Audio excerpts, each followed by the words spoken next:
talk to our guy, Jorge Masvidal, on the Toyota of Hollywood guest line. Shop hundreds of Toyotas indoors in one of America's largest showrooms. The Toyota of Hollywood on 441 between Hollywood and Sheridan.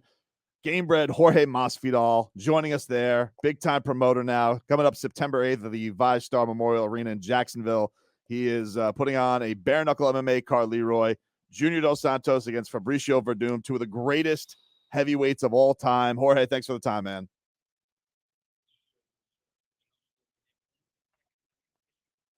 That there is a bare-knuckle MMA sanctioned show.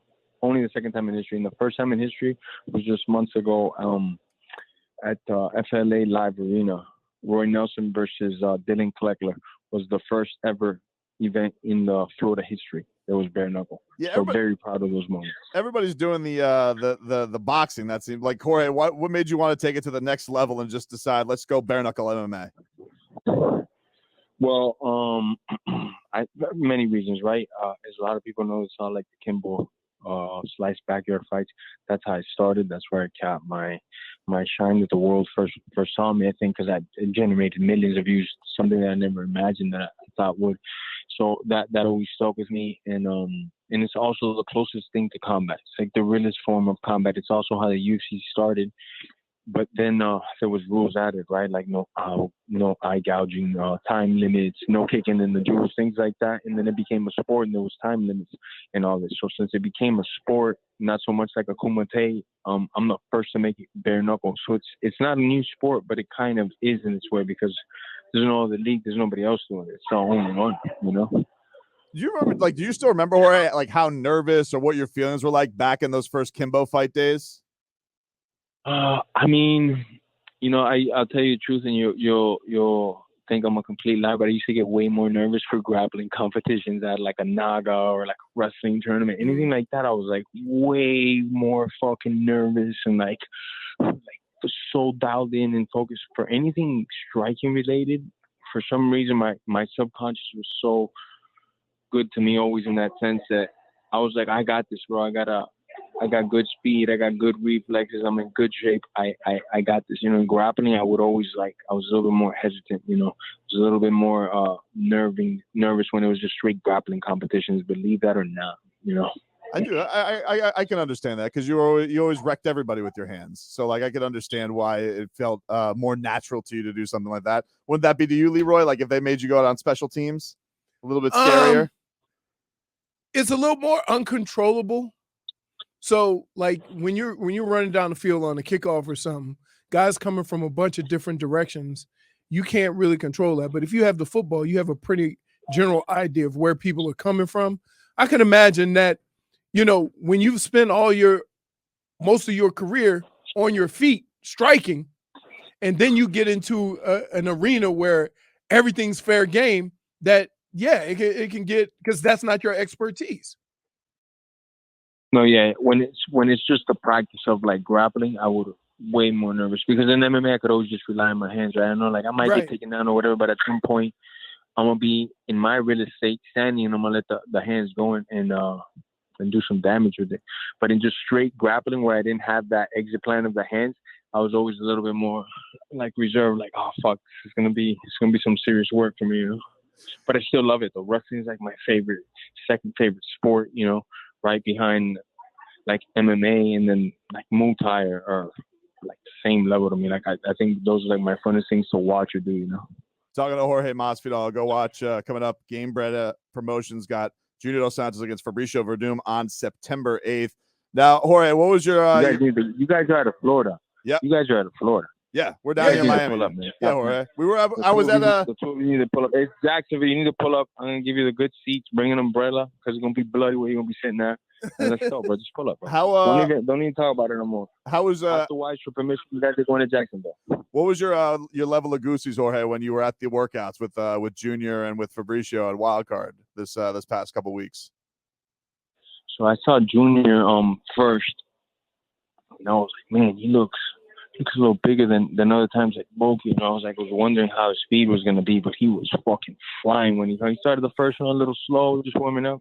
The second, third, fourth, and fifth round, he was fucking throwing heat and fast. All right, we ran out of dump buttons there for Jorge. Wow. I let him know not to curse. I don't know what to tell you. My bad. I let him know. I'm stressed. My bad. Oh, he's calling back. Let him know that Jorge can't curse. He's not listening. 8 times. It was 4. Yeah, it was 4. How many dumps bumps We only do we have 3. 2, 3, 2. 2. Yeah, but we had a space out between us, so I think we were okay. The Twitches aren't they don't count because it doesn't dump on Twitch. The Twitches are cursing. Dump, quick. Dump. Imagine how stressed Robbie would be with that. No, I'm sitting here. I'm stressed. Why? He's not going to do it again. Jorge, what's up, man? What's up, man? Sorry, man. Call just dropped. It's all good, buddy. It's all good. So so the workouts were fun. Say that one more time. You're breaking up. The workouts were fun with Junior and Fabricio. Oh man, Junior was flying. Then I got to see Fabricio, and like the way he was freaking kicking that, the pads, the dexterity, the explosiveness he still has. It's crazy, and we all know that on the ground. I mean, this is one of the sport right now on the ground, whether he's on top of a guy or bottom. This is one of the most dangerous heavyweights of all time, submitting people. And now there's no gloves.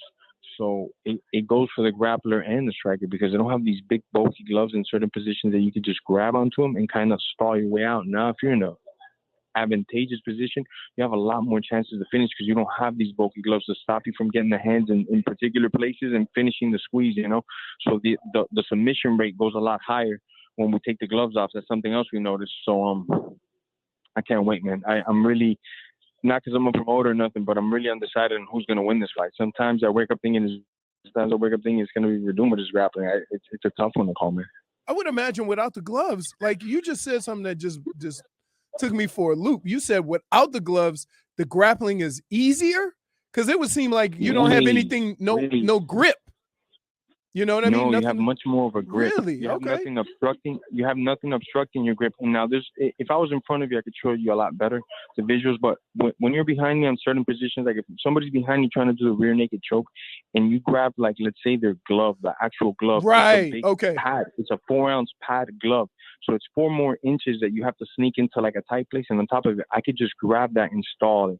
Okay. When you're behind somebody and you have the same chokehold, but now you don't have gloves and it's just your slippery hands, it's a lot harder to control an individual sweaty hand than a hand with a glove. Okay. That no matter how sweaty you get, you still have grip because it's a glove. I got So you. the dynamic changes dramatically for finishing, for submissions. Jorge, this past weekend, Max Holloway, Korean Zombie fought. Really great fight between them both. What did you think of that one?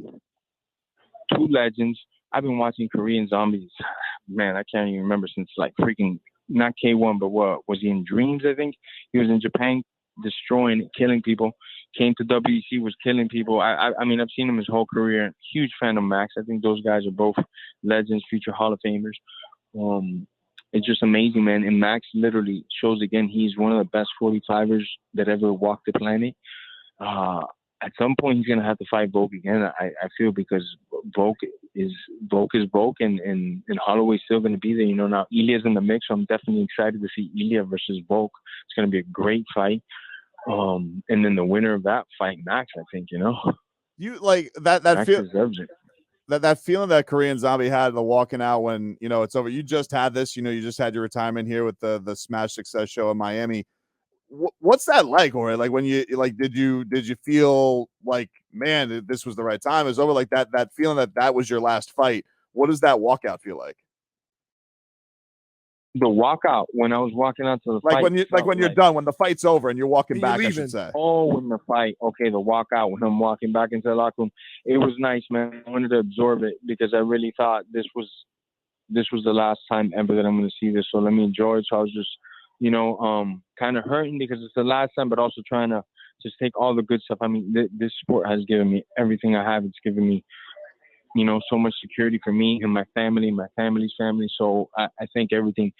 First to God Almighty, and secondly to the sport, this beautiful sport that has allowed me to provide for so many. So as I was walking out, I had a lot of emotions, mixed emotions as well, because I love the sport so much. And there's a lot of guys I could beat out there. There's a lot of guys outside of the top 10 that I would murder, but that's not what I signed up for. I signed up to fight the best in the world. And Right. I just felt I had slowed down a centimeter, but that centimeter at this,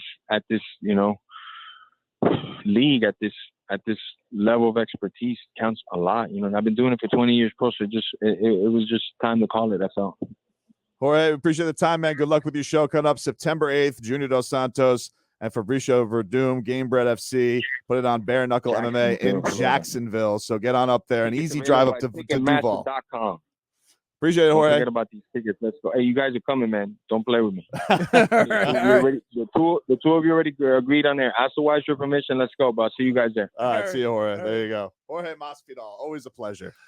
Always a pleasure talking to Miami's own Jorge Masvidal.